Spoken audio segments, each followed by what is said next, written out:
जय हिंद। पुनः स्वागत है आपका अपने चैनल बुढ़ानिया पॉलिटी पर। संसद की चर्चा हो रही थी।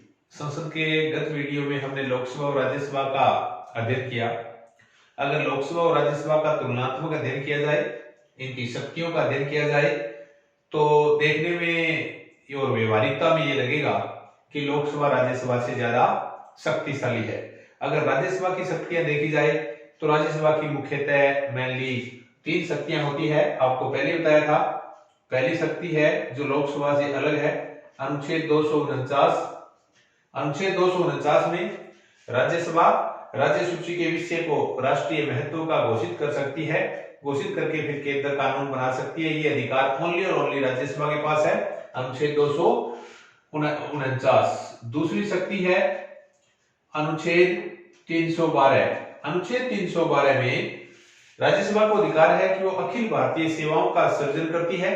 अखिल भारतीय सेवा का सृजन करने का अधिकार सिर्फ और सिर्फ राज्यसभा को है, आर्टिकल 312 में।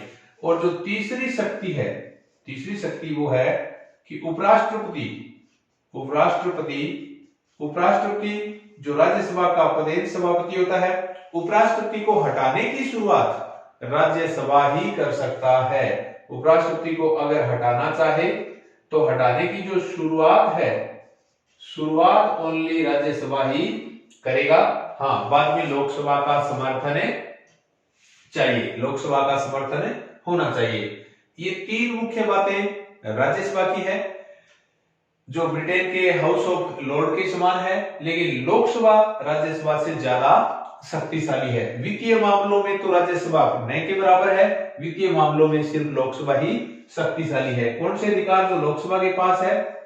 जो धन विधेयक और धन विधेयक व वित्त विधेयक, धन विधेयक और वित्त विधेयक लोकसभा में ही लाए जा सकते हैं,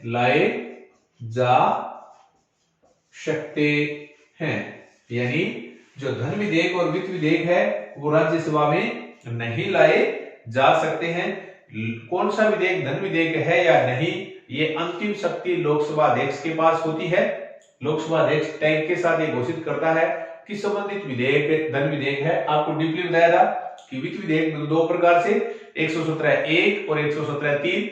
117(3) राज्यसभा लाया जा सकता है, लेकिन मेनली अगर ये पूछा जाए धन विधेयक और वित्त विधेयक दोनों के दोनों राज्यसभा में नहीं, लोकसभा में ही लाए जा सकते हैं। तो धन विधेयक में लोकसभा बड़ा शक्तिशाली है। नंबर 2, जो विनियोग विधेयक है,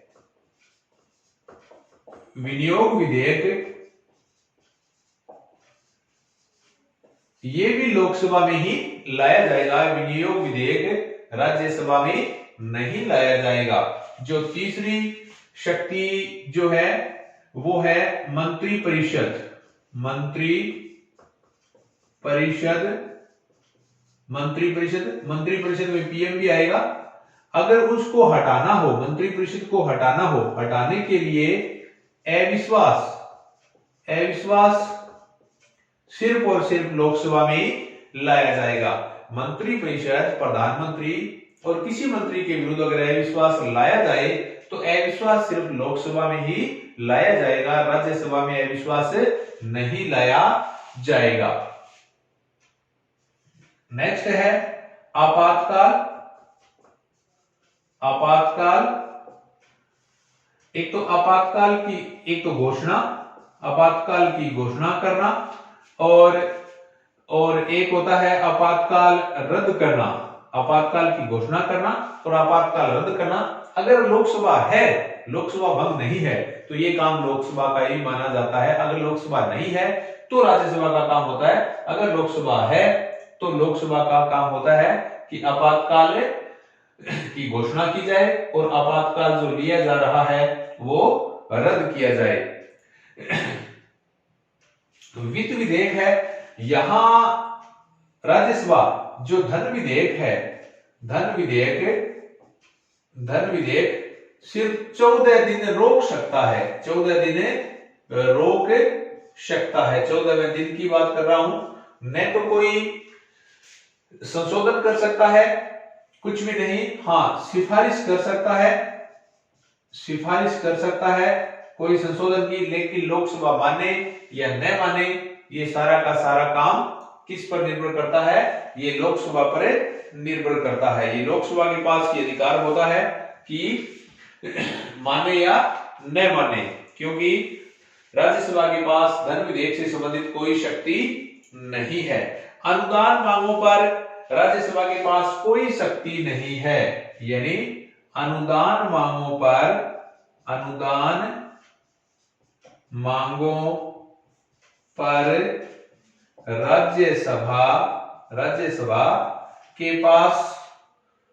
पास कोई शक्ति नहीं है, कोई शक्ति नहीं है, क्योंकि अनुदान मांग ओनली और ओनली लोकसभा में ही लाई जा सकती है। धन विधेयक को न तो अस्वीकृत कर सकती, न संशोधन कर सकती, सिर्फ और सिर्फ सिफारिश कर सकती है। दोबारा बता दो, धन विधेयक लोकसभा में लाया जाता है, धन और वित्त विधेयक। धन विधेयक अगर राज्यसभा में लाया जाए तो राज्यसभा सिर्फ और सिर्फ 14 दिन रोक सकती है, न तो इसमें संशोधन कर सकती है, न अस्वीकार कर सकती है। हाँ, सिफारिश कर सकती है। वो सिफारिश मानना या न मानना ये लोकसभा पर निर्भर करता है कि माने या न माने। मंत्री परिषद लोकसभा के प्रति उत्तरदायी होता है। मंत्री परिषद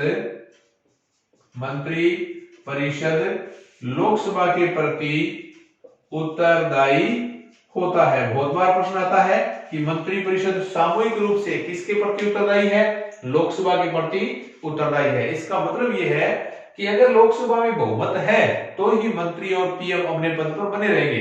इसलिए सामूहिक रूप से लोकसभा के प्रति उत्तरदायी होते हैं। मंत्री परिषद राज्यसभा के प्रति कभी उत्तरदायी नहीं होते हैं, लोकसभा के प्रति ही उत्तरदायी होते हैं।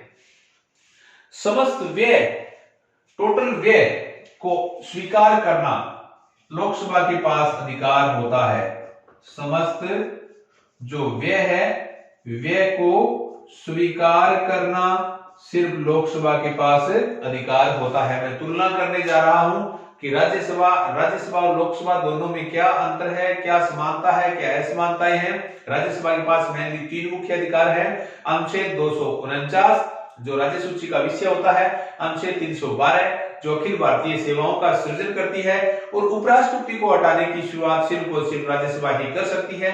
बाद में लोकसभा का समर्थन चाहिए। लोकसभा किस मामले में शक्तिशाली है? धन विधेयक और वित्त विधेयक सिर्फ लोकसभा में लाया जा सकता है, राज्यसभा में कभी नहीं लाया जा सकता है। विनियोग विधेयक भी लोकसभा में लाया जाएगा। मंत्री परिषद और पीएम आदि को हटाना है, अगर अविश्वास लाया जाए तो अविश्वास लोकसभा में लाया जाएगा। आपातकाल की घोषणा करना हो या रद्द करना हो, ये लोकसभा में लाया जाएगा। और मंत्री परिषद व्यक्तिगत रूप से नहीं, सामूहिक रूप से, मंत्री परिषद सामूहिक रूप से लोकसभा के प्रति उत्तरदायी। और ये कह सकते हैं संक्षेप में कि समस्त व्यय, टोटल व्यय है, टोटल व्यय के प्रति लोकसभा ही जिम्मेदार होता है, राज्यसभा कभी भी नहीं। अगर अनुदान मांग है, अनुदान मांग में मतदान करना हो, अनुदान मांगों पर मतदान लोकसभा में होता है, लोकसभा में होता है। पहले आपको बता दिया था कि अनुदान मांगों पर राज्यसभा के पास कोई शक्ति नहीं है। अनुदान मांगों पर अगर मतदान करना है तो मतदान करने का अधिकार सिर्फ और सिर्फ लोकसभा के पास ही होता है। लोकसभा के पास अनुदान मांगों पर अधिकार होता है। अगर दोनों में समान देखा जाए कि कौन कौन से काम है जो राज्यसभा और लोकसभा दोनों के पास समान अधिकार है, समान शक्तियां हैं, ऐसी कुछ चीजें हैं जो दोनों के पास समान अधिकार है। जैसे राष्ट्रपति का निर्वाचन हो, राष्ट्रपति का चुनाव करना हो, राष्ट्रपति को हटाने के लिए महाभियोग लगाया जाए, और कोई न्यायाधीश सुप्रीम कोर्ट और हाई कोर्ट के टोटल जज है, उनको हटाने के लिए अगर महाभियोग लगाया जाए तो दोनों के पास समान अधिकार है। संविधान में संशोधन करना हो तो संशोधन करने के बारे में भी दोनों सदनों के पास समान अधिकार है। बहुत सारी बातें हैं जो दोनों सदन समान रूप से शक्तिशाली है, कोई भी असमानताएं नहीं है। अब अगर दोनों में देखी जाए तो दोनों में समानता कौन कौन सी है? समानता, दोनों सदनों में समानता किस बात को लेकर के है? जो समानताएं हैं वो यहां पर मैं बता रहा हूं। पहली समानता यह है कि राष्ट्रपति का निर्वाचन हो, राष्ट्रपति का चुनाव करना हो, और राष्ट्रपति पर महाभियोग ये दोनों है। दोनों सदनों के पास समान शक्ति है, क्योंकि राष्ट्रपति के निर्वाचन में दोनों सदन भाग लेते हैं, और राष्ट्रपति को अगर हटाना है तो भी दोनों सदन महाभियोग लगा सकते हैं। कि राष्ट्रपति के निर्वाचन में और महाभियोग में दोनों सदन समान रूप से शक्तिशाली है, कोई चेंज नहीं है। नंबर 2, सुप्रीम कोर्ट और हाई कोर्ट जो सुप्रीम कोर्ट और हाई कोर्ट के जितने न्यायाधीश है, टोटल जज है, न्यायाधीश को हटाने के लिए जो महाभियोग लगाया जाए उसमें दोनों सदन समान है। यानी राष्ट्रपति पर महाभियोग लगाए तो ही दोनों सदन समान है, और न्यायाधीशों को हटाने के लिए महाभियोग लगाए तो भी दोनों सदन इक्वल रूप से समान है। तीसरी जो समानता है वो है संविधान में संशोधन। संविधान में संशोधन करने की दोनों के पास समान शक्ति है। राज्यसभा भी संशोधन की शुरुआत कर सकता है और लोकसभा भी संशोधन की शुरुआत कर सकता है। दोनों के दोनों सदन है यहां पर समान रूप से है। अगर उपराष्ट्रपति का निर्वाचन हो, उपराष्ट्रपति का निर्वाचन आ जाए तो उपराष्ट्रपति के निर्वाचन में भी दोनों सदन समान रूप से शक्तिशाली है। उपराष्ट्रपति का निर्वाचन है वहां दोनों सदन समान रूप से शक्तिशाली है। लेकिन ध्यान रखें, अगर उपराष्ट्रपति को हटाने की बात आए तो हटाने के मामले में राज्यसभा ज्यादा शक्तिशाली होती है। लोकसभा की अपेक्षा राज्यसभा ज्यादा शक्तिशाली होती है। आपातकाल की घोषणा आ जाए तो भी एक ही बात है। और संसदीय मामलों में, संसदीय जो मामले हैं, नंबर 5 समानता है। संसदीय मामले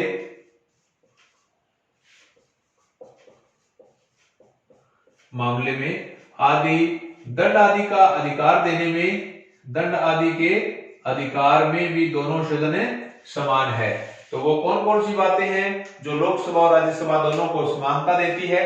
राष्ट्रपति का निर्वाचन और महाभियोग। नंबर 2, सुप्रीम कोर्ट और हाई कोर्ट दोनों के न्यायाधीशों को हटाने के लिए महाभियोग, दोनों सदन समान है। नंबर 3, संविधान में संशोधन करने में दोनों सदन समान है। नंबर 4, उपराष्ट्रपति के निर्वाचन में, ध्यान रखें, महाभियोग यानी हटाने में नहीं, निर्वाचन में दोनों सदन समान है। और संसदीय मामलों में, संसदीय समितियों में लगभग दोनों सदन समान होते हैं। कुछ समितियां ऐसी होती है वहां सिर्फ और सिर्फ लोकसभा से ही सिलेक्ट किए जाते हैं, लोकसभा से ही चुने जाते हैं। तो ये था दोनों में दोनों सदनों की समानताएं।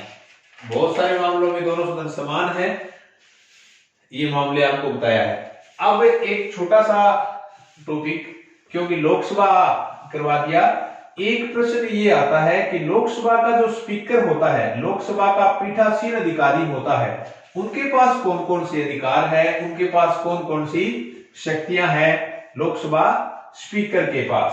तो वो शक्तियां मैं करवाने जा रहा हूं। लोकसभा का स्पीकर,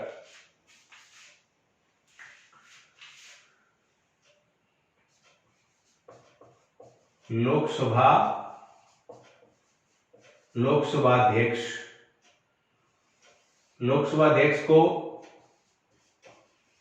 स्पीकर कहेंगे। जो लोकसभा का पीठासीन अधिकारी होता है, लोकसभा का पीठासीन अधिकारी। लोकसभा का पीठासीन अधिकारी लोकसभा का अध्यक्ष होता है। लोकसभा का अध्यक्ष, उनके पास कौन कौन सी शक्तियां होती है, इनकी मैं चर्चा करने जा रहा हूं कि अध्यक्ष के पास कौन कौन सी शक्तियां होती है। दो तीन मैटर है, दो तीन मामले हैं, वो बार बार एग्जाम में आते हैं, यानी धन विधेयक, धन और वित्त विधेयक, धन और वित्त विधेयक, ये लाने का अधिकार स्पीकर के पास ही होता है। स्पीकर, धन विधेयक, कोई विधेयक धन विधेयक है या नहीं, स्पीकर के पास अंतिम शक्ति होती है। अंतिम शक्ति कि कोई विधेयक धन विधेयक है या नहीं, यह निर्णय कौन करेगा, ये लोकसभा का अध्यक्ष करेगा। नंबर 2, जो संसद का संयुक्त अधिवेशन होता है, संयुक्त अधिवेशन, संयुक्त अधिवेशन होता है, संयुक्त अधिवेशन की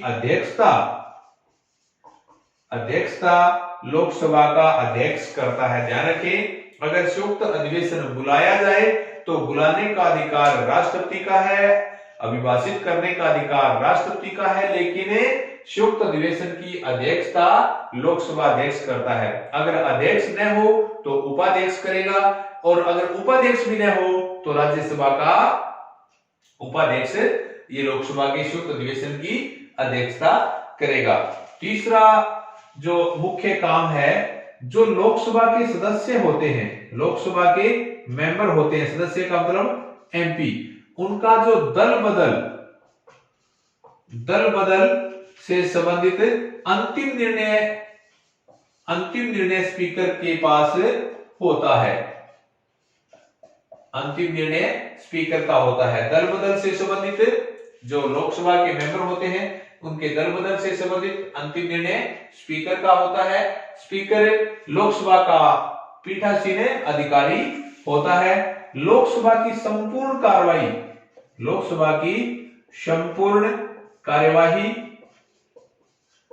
कार्यवाही इसके निर्देशन में चलती है।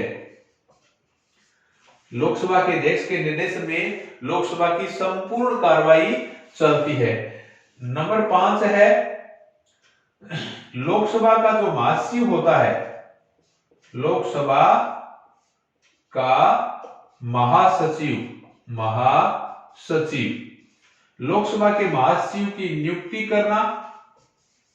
नियुक्ति करने का अधिकार लोकसभा के पास होता है। यानी लोकसभा का महासचिव जो सीनियर आईएएस अधिकारी ऑफिसर होता है, किसको लोकसभा का महासचिव नियुक्त किया जाए, ये लोकसभा अध्यक्ष के पास ये शक्ति होती है। और 6 है, संसदीय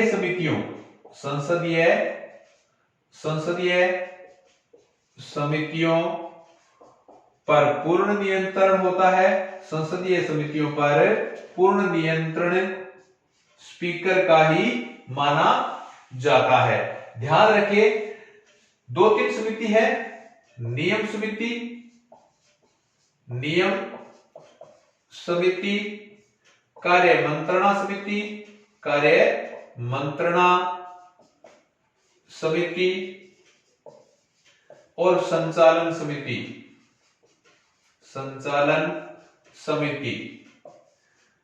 इनका अध्यक्ष हमेशा लोकसभा अध्यक्ष ही होता है। 3 समिति बताइए मैंने, नियम समिति और कार्य मंत्रणा समिति और संचालन समिति, इसका अध्यक्ष स्पीकर ही होता है। अन्य समितियों का अध्यक्ष स्पीकर नियुक्त करता है, मनोनीत करता है, निर्वाचित करता है 1 साल के लिए।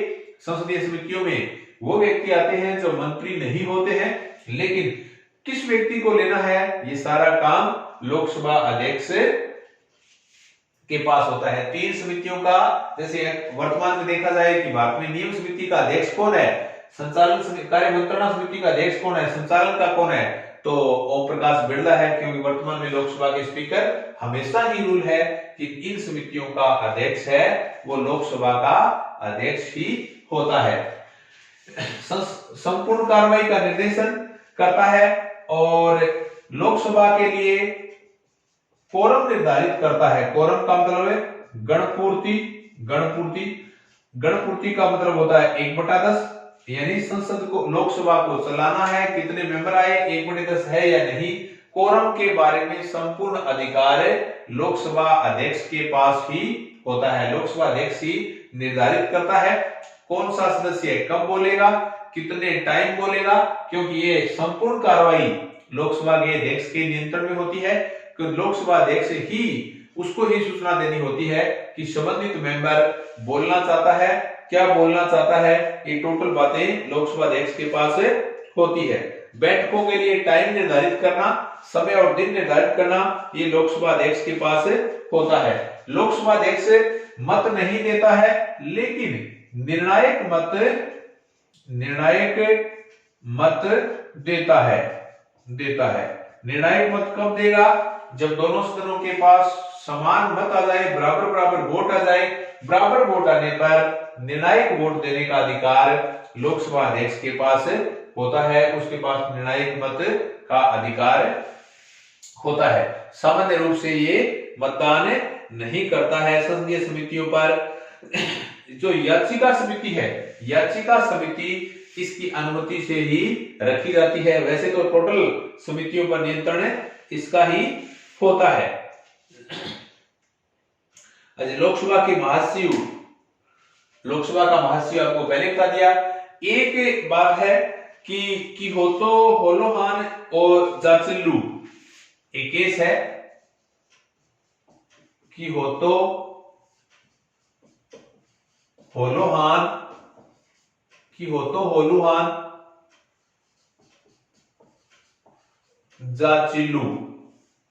जाचिल्लू केस 1992। दोबारा कहूं, किहोतो होलोहान जाचिल्लू केस 1992। उसमें यह बताया गया है कि अध्यक्ष का जो दल बदल का जो अंतिम निर्णय होता है उस पर न्यायिक पुनरावलोकन हो सकता है। इस केस में यह बताया गया कि क्योंकि सदस्यों के बारे में दल बदल की अंतिम शक्ति लोकसभा अध्यक्ष के पास होती है, इस केस में यह बताया, सुप्रीम कोर्ट ने निर्णय दिया कि होतो होलोहान जाचिल्लू केस 1992 में कि जो लोकसभा अध्यक्ष दल बदल से संबंधित अंतिम निर्णय लेता है, अंतिम निर्णय की न्यायिक समीक्षा हो सकती है, न्यायिक पुनरावलोकन हो सकता है, न्यायिक पुनरावलोकन हो सकता है। ये थे लोकसभा अध्यक्ष के काम। लोकसभा का अध्यक्ष न होगा तो उपाध्यक्ष उसके कामों को देखेगा। ध्यान रखें, लोकसभा का उपाध्यक्ष लोकसभा के अधीन कभी नहीं होता है। लोकसभा का अध्यक्ष और उपाध्यक्ष दोनों अलग अलग हैं, दोनों चयनित होते हैं, सदस्य अपने में से चुने जाते हैं। दोनों ही शपथ नहीं लेते हैं क्योंकि पहले से ही शपथ ले लिए होते हैं। मेंबर के रूप में न तो अध्यक्ष शपथ लेता और न उपाध्यक्ष शपथ लेता है। त्यागपत्र का उल्टा है, अध्यक्ष उपाध्यक्ष को और उपाध्यक्ष अध्यक्ष को। दोनों के कार्यकाल का सेम नियम है। कार्यकाल क्या होगा? उत्तराधिकारी के आने तक, जब तक नेक्स्ट उत्तराधिकारी न आए तब तक अपने पद पर वो बने रहेंगे। भारत में संसदीय शासन ब्रिटेन से ली है। लोकसभा अध्यक्ष बनने का मतलब है वो किसी दल का नहीं माना जाता है। ब्रिटेन में तो एक कहावत है, एक बार अध्यक्ष तो जीवन भर के लिए अध्यक्ष। लेकिन भारत में अध्यक्ष बनने के बाद भी सक्रिय राजनीति में आ जाते हैं। लेकिन चाहे एक बार स्पीकर बने, चाहे सरकार गिर जाए, फिर भी आगामी लोकसभा अध्यक्ष न आए तब तक लोकसभा की संपूर्ण कार्रवाई इसके अध्यक्ष के निर्देशन में ही चलती रहेगी। लोकसभा का उपाध्यक्ष इसके अधीन नहीं होता है। वर्तमान लोकसभा का उपाध्यक्ष कोई नहीं है, उसकी सीट खाली है। यह आपको पहले ही बताया। ये बताया आपको लोकसभा के अध्यक्ष और उपाध्यक्ष के बारे में। अब संसदीय प्रक्रिया के बारे में बताने जा रहा हूं। संसद की प्रक्रिया यानी संसद कैसे चलती है, संसद में किस प्रकार कानून, किस प्रकार बहस होती है, उनके बारे में अपने चर्चा करने जा रहा हूं। जब संसद ओपनिंग होती है, संसद का मतलब लोकसभा और राज्यसभा ओपनिंग होती है, तो ओपनिंग कैसे होती है? ओपनिंग में कौन कौन से मुद्दे उठाए जाते हैं, उनको किस नाम से पुकारा जाता है, इन सभी चीजों को मैं यहां बताने जा रहा हूं। इसे कहेंगे संसद की प्रक्रिया। संसद की प्रक्रिया। अब मैंने संसद बोल दिया, संसद का मतलब लोकसभा और राज्यसभा दोनों की प्रक्रिया। जब संसद आती है सबसे पहले होता है प्रश्नकाल।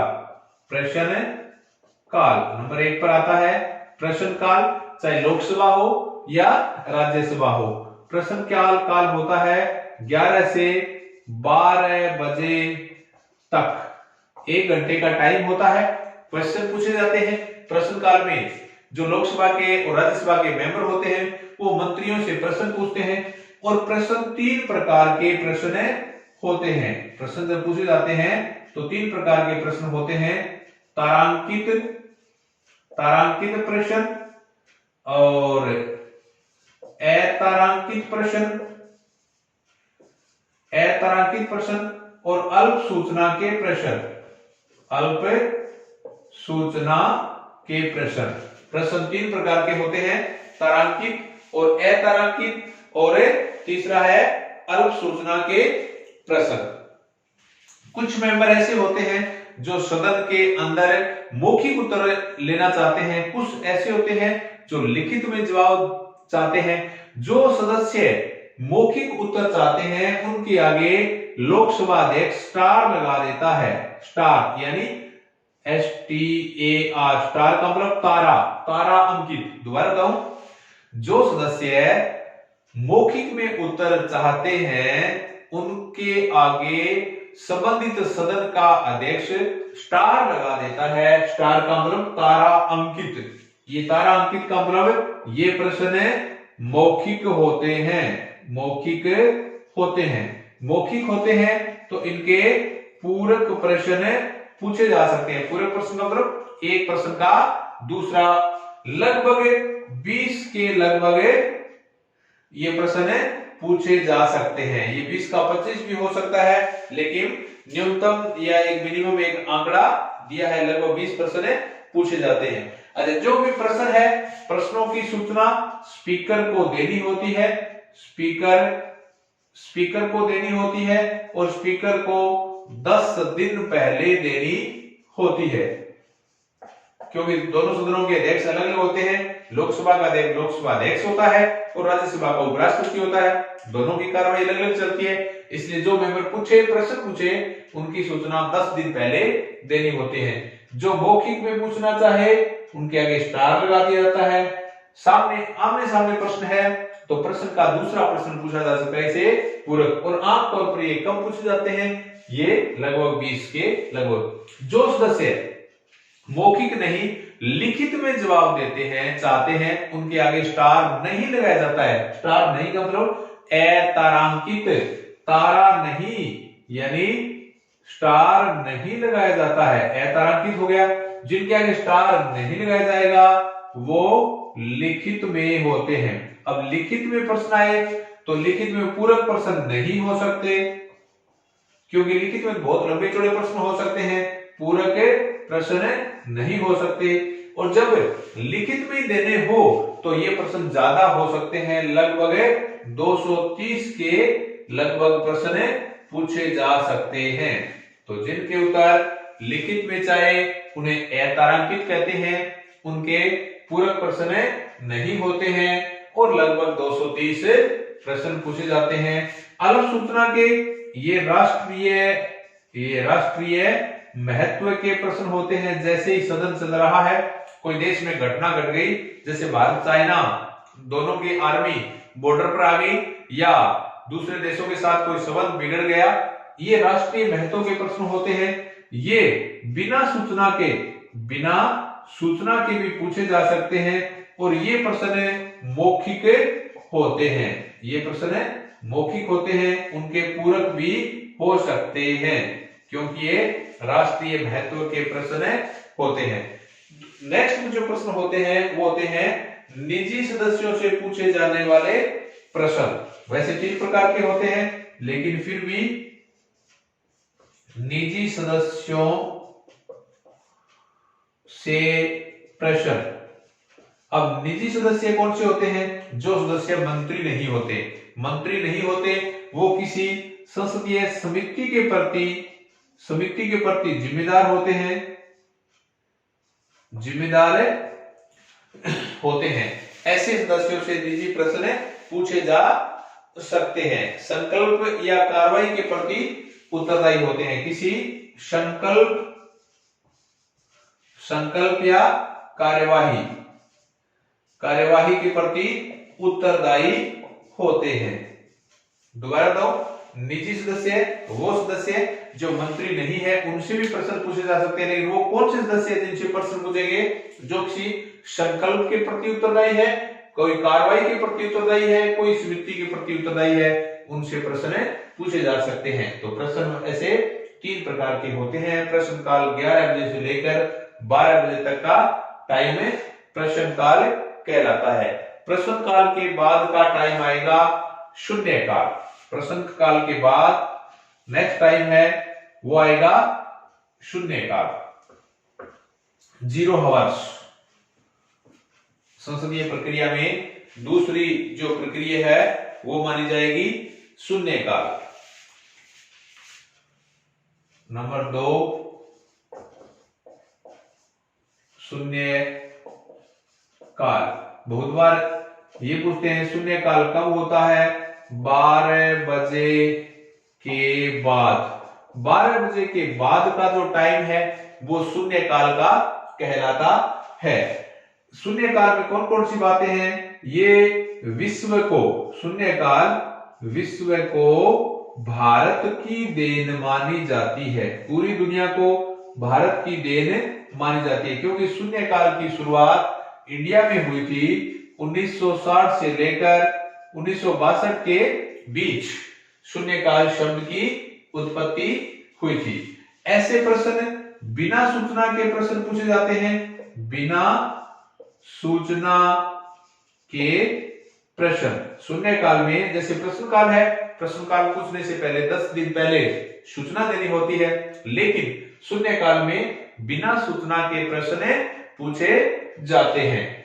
अच्छा, शून्यकाल प्रश्नकाल में प्रश्न का उत्तर मंत्री को देना जरूरी होता है। यहां पर मंत्री उत्तर देने के लिए बाध्यकारी नहीं है। मंत्री उत्तर के लिए बाध्य नहीं है, क्योंकि शून्यकाल होता है, शून्यकाल खाली टाइम माना जाता है, 12 बजे के बाद का माना जाता है, इसलिए मंत्री उत्तर देने के लिए बाध्य नहीं है। इसका संविधान में वर्णन नहीं है। संविधान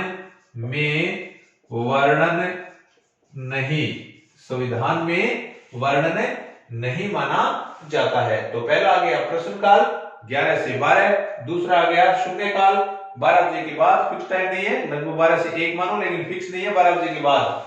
पूरी दुनिया को भारत की देन है। 1960 से 62 के बीच मीडिया कर्मी अचानक संसद में गए तो दूसरे दिन अखबारों में हेडिंग आई, संसद का शून्यकाल। शून्यकाल में कोई सदस्य बिना सूचना देकर प्रश्न पूछ सकते हैं, मंत्री उत्तर देने के लिए बाध्य नहीं है, और संविधान में शून्यकाल का कोई वर्णन नहीं है, कुछ भी वर्णन नहीं है। तीसरी जो प्रक्रिया है वो मानी जाती है आधे घंटे की चर्चा। तीसरा है नंबर 3,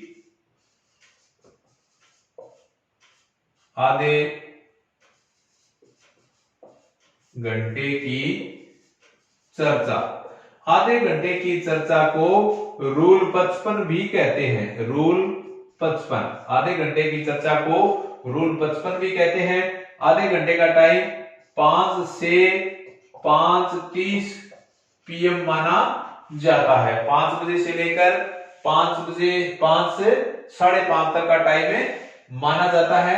अच्छा, ये राज्यसभा में आधे घंटे की चर्चा कभी भी हो सकती है, कभी भी, लेकिन लोकसभा में इसके 3 दिन होते हैं, निर्धारित होते हैं। सोमवार, बुधवार और शुक्रवार इसके फिक्स दिन होते हैं। लोकसभा में सोमवार, बुधवार और शुक्रवार 3 दिन तक की चर्चा होती है। 3 दिन, एक एक दिन छोड़कर सोमवार को हो सकती है, फिर एक दिन छोड़कर बुधवार को हो सकती है, फिर एक दिन छोड़कर शुक्रवार को हो सकती है। अब दिमाग में आएगा तो आधे घंटे की चर्चा में होती क्या है? प्रश्नकाल और शून्यकाल में प्रश्नों में कोई विवाद पैदा हो गया तो उनके समाधान के लिए यहां चर्चा होती है। प्रश्नकाल पहले हो गया, प्रश्नकाल भी हो गया और शून्यकाल भी हो गया। इन दोनों में कोई अगर विवाद हो जाए, कोई दोनों में विवाद हो जाए तो विवाद का जो समाधान करना चाहे, विवाद का समाधान करना चाहे तो इनकी चर्चा आधे घंटे की चर्चा में मानी जाती है। ये लोक महत्व के प्रश्न होते हैं। आधे घंटे की चर्चा लोक महत्व के होते हैं, लोक महत्व के होते हैं और इनकी 3 दिन पूर्व सूचना देनी होती है। 3 दिन पूर्व सूचना देनी, जैसे प्रश्नकाल में 10 दिन पहले सूचना देनी होती है, लेकिन इनकी 3 दिन पहले सूचना देनी। ये हुई आधे घंटे की चर्चा, जिसे रूल 55, रूल 55 कहते हैं। रूल 55 जो राज्यसभा में कभी हो सकता है, लोकसभा में एक दिन छोड़कर 3 दिन। इनमें होते क्या है? प्रश्नकाल और शून्यकाल में कोई विवाद पैदा हो गया, उनके समाधान के लिए यहाँ चर्चा होती है। ये लोक महत्व के होते हैं और 3 दिन पहले इनकी सूचना देनी होती है। नेक्स्ट है नियम 377, रूल 377। अब रूल 377 में क्या होता है ये बताने जा रहा हूं। चौथा नियम 377 यानी रूल 377, उसमें क्या होता है? प्रश्नकाल, शून्यकाल, आधे घंटे की चर्चा, ये होने के बाद भी कोई मुद्दा शेष रह गया, उपयुक्त चर्चा के बाद शेष मुद्दे जो रह गए उनकी चर्चा नियम 377 में होती है। जो मुद्दा न तो प्रश्नकाल में आया न शून्यकाल में आया, यहां चले जाने के बाद भी जो मुद्दा रह गया उनकी चर्चा रूल 377 में मानी जाती है। रूल 377 ये सिर्फ लोकसभा में ही लाया जा सकता है। रूल 377 है लोकसभा में ही लाया जा सकता है, राज्यसभा में कभी भी नहीं लाया जा सकता। रूल 377 ये 20 सदस्य है, अगर मांग करें तो इसमें रूल 377 में आ सकते हैं। 20 सदस्यों को यह नियम उठाने की छूट है। एक दिन में प्रतिदिन 20 सदस्य इनकी चर्चा कर सकते हैं। एक दिन में 20 सदस्य चर्चा कर सकते हैं। ये था रूल 377। रूल 377 में प्रश्नकाल और शून्यकाल के बाद भी कोई प्रश्न छूट गया, उनकी चर्चा रूल 377 में होती है। रूल 377 सिर्फ लोकसभा में ही लाया जा सकता है। फिर है नंबर 4 अल्पकालीन चर्चा। नंबर 4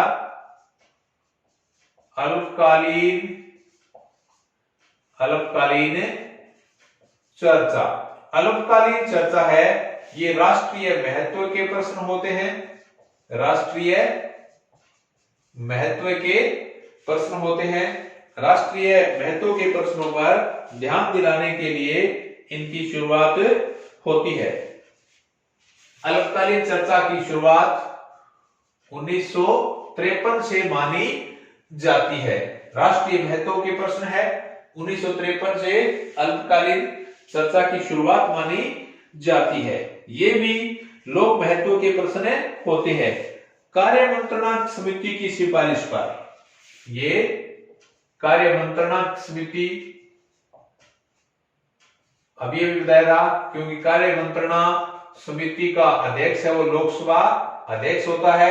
इनकी सिफारिश पर सप्ताह में 2 दिन तक चर्चा हो सकती है। सप्ताह में कार्य मंत्रणा समिति की सिफारिश पर चर्चा हो सकती है। 2 दिन चर्चा हो सकती है, मंगलवार और गुरुवार। 2 दिन, एक तो मंगलवार हो सकती है, मंगलवार, और एक गुरुवार हो सकती है, और 2 घंटे तक हो सकती है। दोबारा बताने जा रहा हूं, अल्पकालीन चर्चा क्या है। राष्ट्रीय महत्व के इनमें मामले आते हैं। अल्पकालीन चर्चा की शुरुआत 1953 से मानी जाती है।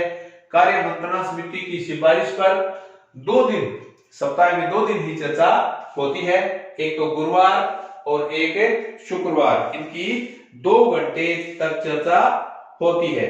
फिर है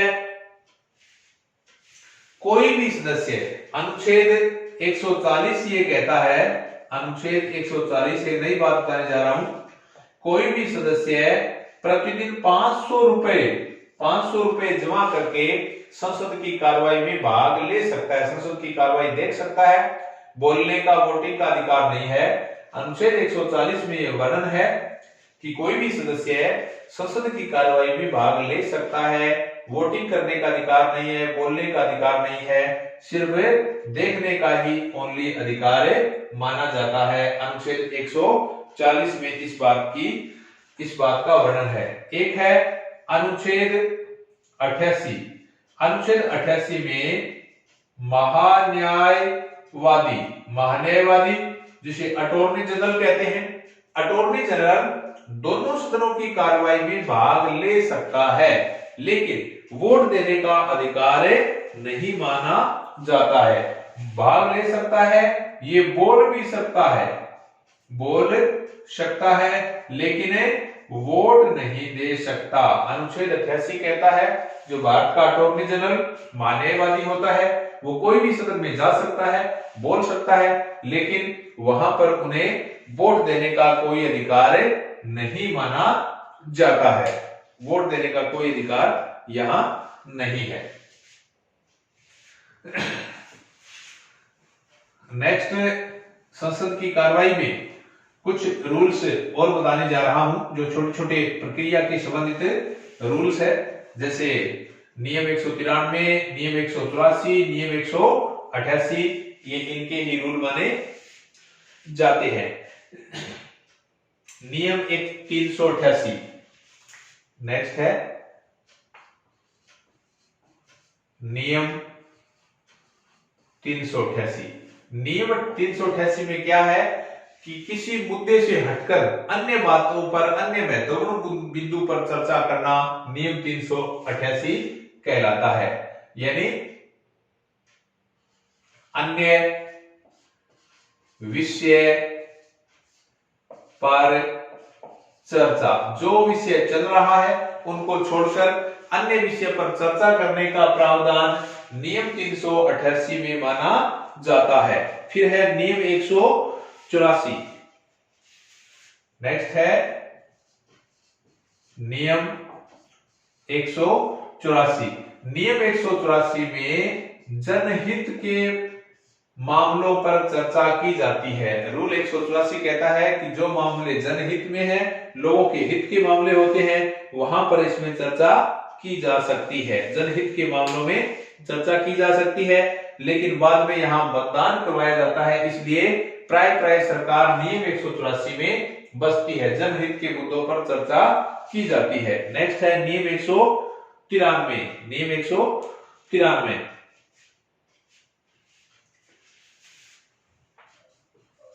नियम 193 पीछे आया था, ये राष्ट्रीय महत्व के मुद्दे पर चर्चा होती है। नियम 193 में राष्ट्रीय महत्व के मुद्दे पर चर्चा होती है। राष्ट्रीय महत्व के मुद्दे पर इसके अंतर्गत मत विभाजन का कोई प्रावधान नहीं होता है। अल्पकालीन चर्चा का नोटिस दे सकता है। राष्ट्रीय महत्व के मुद्दे पर अल्पकालीन चर्चा का नोटिस दे सकता है, और यहां मत विभाजन मत विभाजन नहीं हो सकता है। नियम 193। एक और है नियम 115। नियम 115। नियम 115। नियम 115 में है, अगर कोई मंत्री ने कोई वक्तव्य दिया है और वक्तव्य में कोई गलती हो, गलती यानी त्रुटि, कोई त्रुटि आ जाए तो त्रुटि नोट करवाने के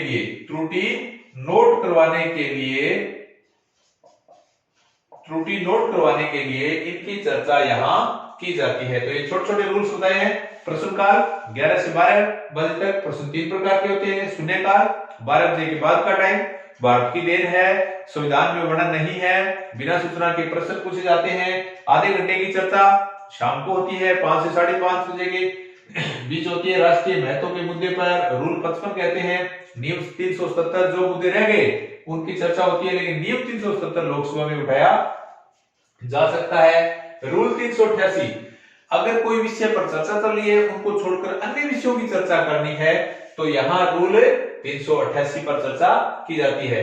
जनहित के मामले नियम 184 में उठाए जाते हैं। जैसे जनहित के मामले हैं, कोई बाढ़ आपदा, कोई सेंटर हाउस आदि में जैसे कोई चर्चा करनी हो, जनहित किसानों का मैटर हो तो जनहित की चर्चा 184 में की जाती है। 193 राष्ट्रीय महत्व के प्रश्न होते हैं। 193 में मत विभाजन नहीं होता है। और नियम 115 इसमें यह कहता है, किसी मंत्री ने वक्तव्य दे दिया है, मंत्री के वक्तव्य में कोई त्रुटि या गलती है तो गलती नोट करवाने के लिए उनकी चर्चा रूल 115 में होती है।